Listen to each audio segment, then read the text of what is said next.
Et il se trouve que cet argument d'Einstein, qu'on résume souvent en disant qu'il a dit que Dieu ne jouait pas au dé, d'ailleurs le mot hasard vient de l'arabe qui signifie dé, le mouvement d'un dé est parfaitement déterministe.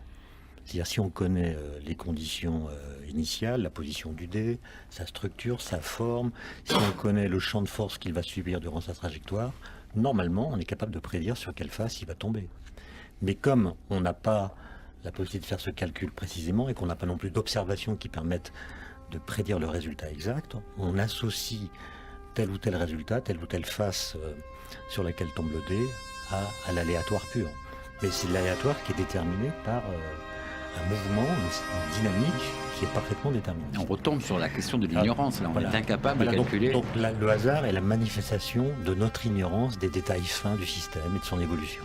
Oui, si je vous dis, je joue au dé et ce dé n'est pas pipé, qu'est-ce qui va se passer? Bien, vous pouvez me dire, une fois sur 6, chaque face va sortir. Si jamais je vous dis le dé est pipé et que je vous en dis pas plus, vous pouvez plus rien dire sur ce que va faire le dé. Si ça se trouve, il va sortir là, ça tous les coups, ça se trouve, il va ne sortir jamais, etc. Donc,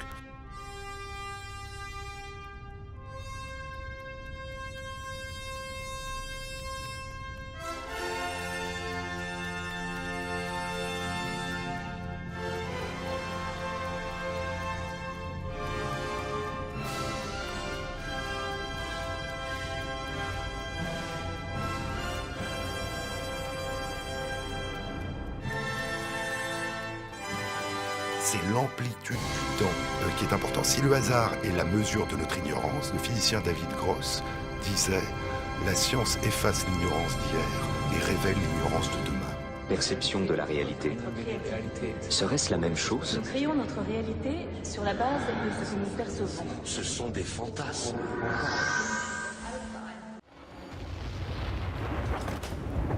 Te voilà enfin. Bienvenue, Néo. Comme tu as dû le deviner, je suis Morpheus. Très honoré de te voir enfin. Non. Tout l'honneur est pour moi. Par ici.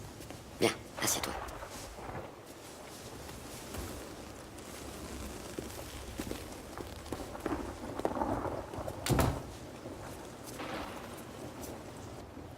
Je suppose que pour l'instant, tu te sens un peu comme Alice. Tombée dans le terrier du lapin blanc. On pourrait dire ça. Je le lis dans ton regard. Tu as le regard d'un homme prêt à croire tout ce qu'il voit parce qu'il s'attend à s'éveiller à tout moment. Et paradoxalement, ce n'est pas tout à fait faux. Crois-tu en la destinée, Néo? Non. Et pourquoi? Parce que je n'aime pas l'idée de ne pas être aux commandes de ma vie. Bien sûr, et je suis fait pour te comprendre. Je vais te dire pourquoi tu es là. Tu es là parce que tu as un savoir. Un savoir que tu ne t'expliques pas, mais qui t'habite. Un savoir que tu as ressenti toute ta vie. Tu sais que le monde ne tourne pas rond sans comprendre pourquoi, mais tu le sais. Comme un implant dans ton esprit. De quoi te rendre malade. C'est ce sentiment qui t'a amené jusqu'à moi. Sais-tu exactement de quoi je parle? De la matrice. Est-ce que tu veux également savoir ce qu'elle est? Et il faut que tu saches que malheureusement, si tu veux découvrir ce qu'est la matrice, tu devras l'explorer toi-même.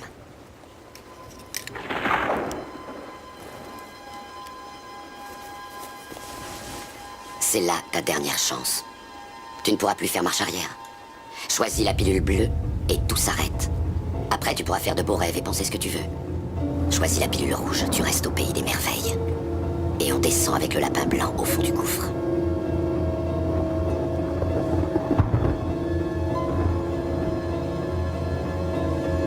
N'oublie pas, je ne t'offre que la vérité, rien de plus. Perception de la réalité. Serait-ce la même chose? Nous créons notre réalité sur la base de ce que nous percevons. Ce sont des fantasmes. Viens avec moi. Vous vous trouvez, toute votre vie durant, dans une pièce dont vous ne pouvez pas sortir. Cette pièce, c'est votre cerveau. Et dans cette pièce, vous regardez un film. Un film sur la réalité. Ce film est votre film. La grande question, c'est qui en écrit le scénario?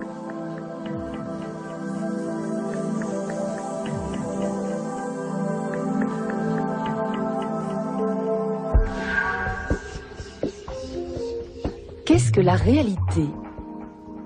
C'est là l'une des grandes interrogations de notre existence. Pour tenter d'y répondre, les scientifiques sondent inlassablement les profondeurs du cerveau humain. La réalité que nous vivons ne serait-elle qu'une illusion? Une simulation générée par le cerveau?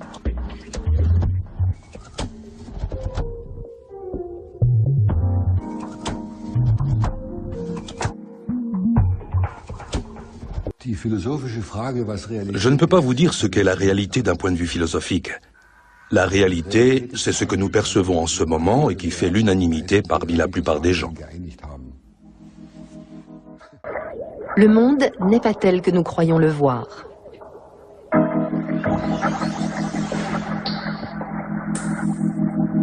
Images, odeurs, goûts, notre cerveau interprète les informations recueillies par nos organes sensoriels. C'est la base de notre perception du monde. Quand on peint un objet, on ne le peint pas tel qu'il est dans la réalité, mais tel qu'on le voit ainsi. Une auréole, quand elle est de biais, n'est pas ronde, mais elle est ovale. Eh bien, c'est exactement la même chose avec cette rue. Dans la réalité, elle est aussi large ici que là.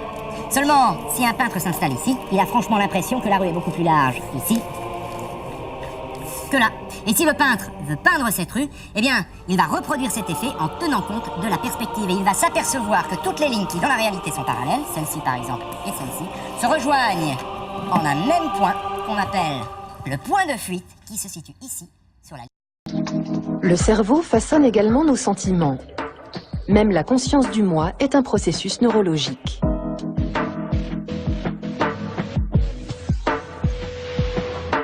Le cerveau construirait alors sa propre image du monde, celle-là même que nous appelons réalité.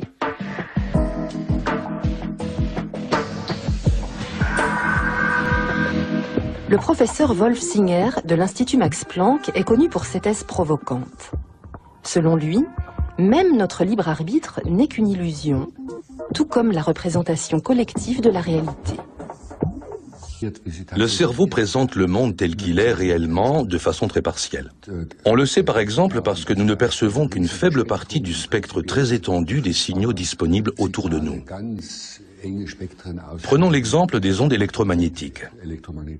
La lumière visible par l'homme correspond à la longueur d'onde comprise entre 450 et 700 nanomètres.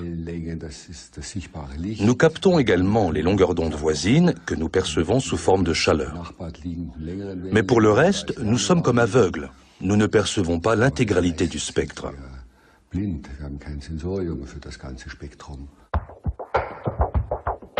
Il arrive même que le cerveau fasse disparaître des informations pourtant bien visibles, comme sur cette feuille qui porte deux symboles. L'expérience consiste à garder un œil fermé, tandis que l'autre fixe la croix. Lorsque l'on s'approche de la feuille, le point disparaît brusquement. Ouais, je croyais qu'il vous suffisait d'observer quelqu'un pour trouver ce qu'il cache. L'important, c'est pas de savoir si la personne ment ou non. C'est pourquoi. Cela est dû à l'existence d'un point aveugle sur la rétine, une petite zone dépourvue de photorécepteurs. Celle-ci correspond à l'embouchure du nerf optique qui est relié au cerveau. Nous devrions donc voir en permanence deux points noirs devant nos yeux. Mais notre cerveau les élimine de notre perception.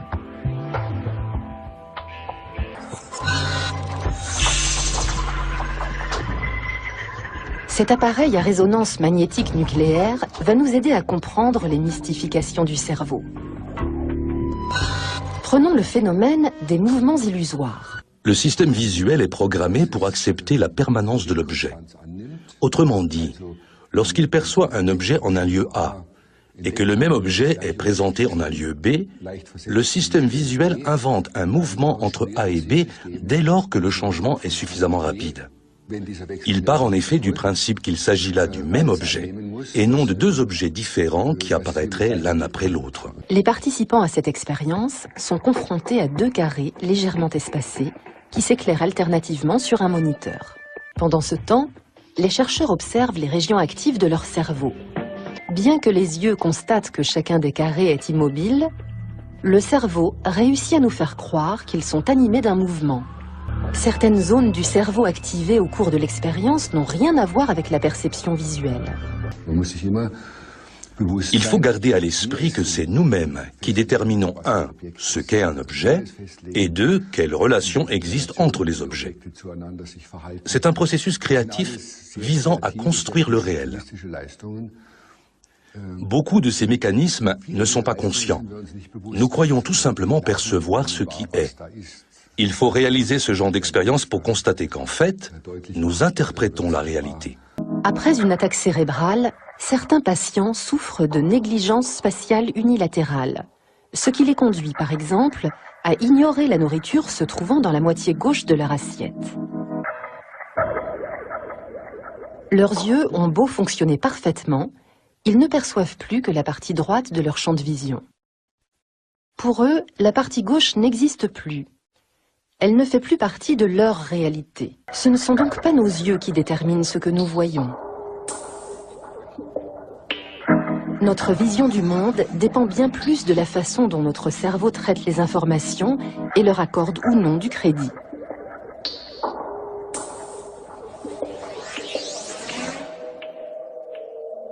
Nous ne saurons donc jamais à quoi ressemble réellement notre environnement.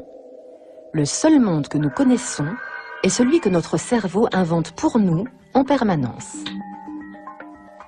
Mais qu'en est-il de notre propre corps? La perception que nous en avons est certainement conforme à ce qu'il est réellement. Pas si sûr. Le cerveau peut même incorporer un simple objet dans sa perception du corps. Faisons l'expérience avec cette main en caoutchouc. Le sujet ne peut pas voir son propre bras qui est caché.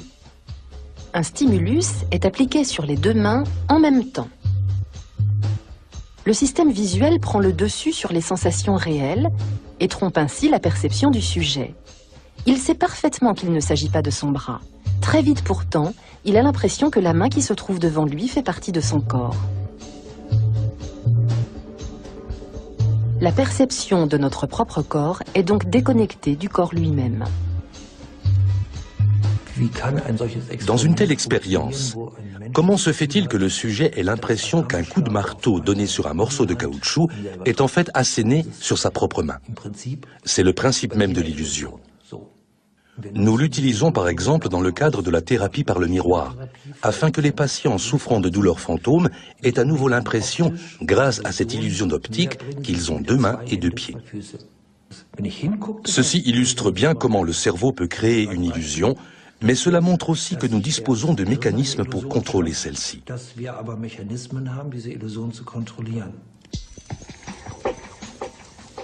Si le cerveau nous manipule, nous pouvons donc aussi l'induire en erreur. Le paradoxe semble total. Thomas Metzinger, neurophilosophe, remet en question la compréhension que nous avons habituellement de la réalité, c'est-à-dire du moi que nous percevons comme réel. Ce moi ne serait lui aussi qu'une forme de réalité virtuelle, comparable au monde généré par ordinateur.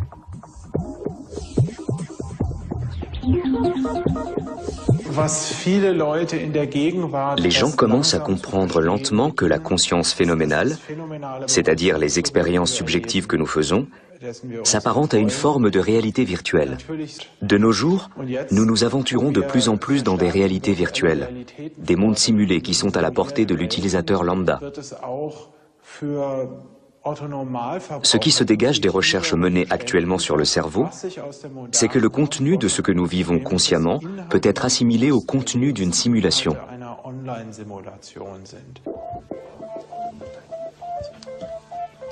Nos expériences conscientes ne seraient alors qu'une simulation réalisée dans notre cerveau. Ici, une caméra filme le sujet de l'expérience de dos. Sa propre image lui est retransmise directement sur lunettes vidéo. L'unité spatiale du corps et du moi semble se désagréger. Au bout d'un moment, le sujet perd la sensation de son propre corps au profit de l'image de celui-ci.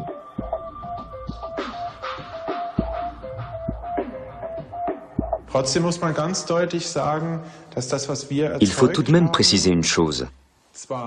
Ce que nous avons obtenu, c'est la possibilité d'envisager le moi hors des limites du corps physique. Mais ce n'est pas une expérience extracorporelle à proprement parler. En effet, seuls deux sens étaient sollicités, la vue et le toucher. D'autres composantes, telles que le sens de l'équilibre, l'interoception, l'instinct, sont demeurées, entre guillemets, dans le corps physique.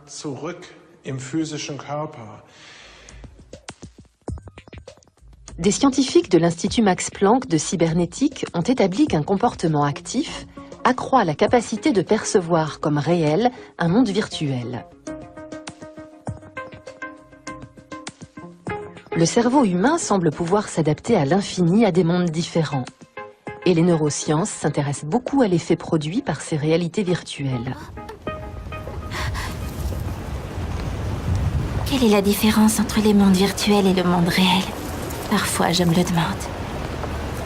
La quantité d'informations, c'est tout. Que la seule différence entre le réel et le virtuel, c'est la quantité d'informations. Qu'est-ce que tu veux dire par là?